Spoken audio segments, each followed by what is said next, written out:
All right, let's go now to Dana Loesch, who is an NRA commentator.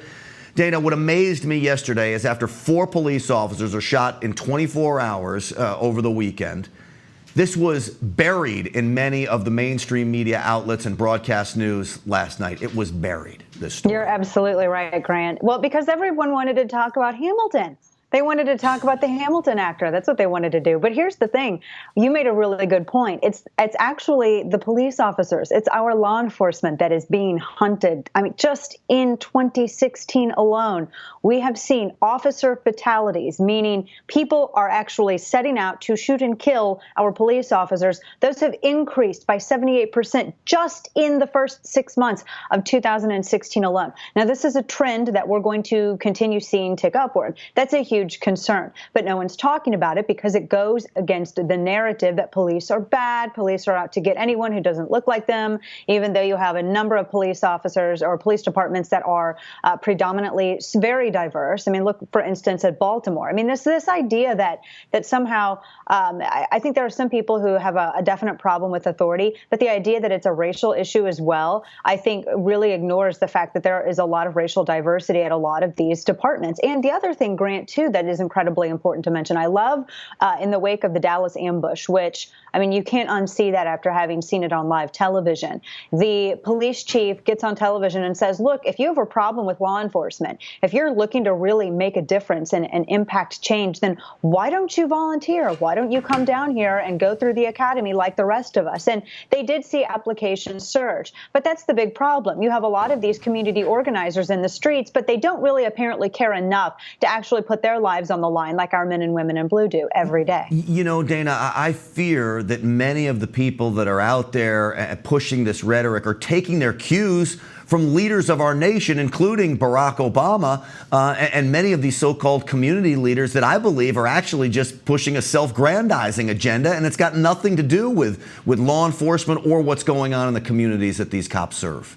Well, I agree. And I don't think that these leaders are actually listening to the actual people in the community. You have a lot, for instance, the Black Lives Matter. I remember during one Democratic town hall forum where the candidates, if they dared to say all lives matter, they were booed because that was looked at as though it was an antagonistic statement, meaning that Black lives really didn't matter if all lives matter, which is silly. Look, I get that there is a level of mistrust in the Black community about law enforcement, and it's an absolute shame. But people need to realize that there's an absolute distrust for every community from law enforcement, because there are an untold number of law enforcement officers who just with simple random traffic stops, as they approach a vehicle, they're shot. I mean, we saw one of those cases just this past weekend. Officers they're not treated with the respect that they deserve. And like I said, untold stories. But when you hear these stories enough, for whatever reason, media just thinks, oh, well, you know, it's not worth it to cover it. This happens every day. Well, that's a problem that it happens every single day.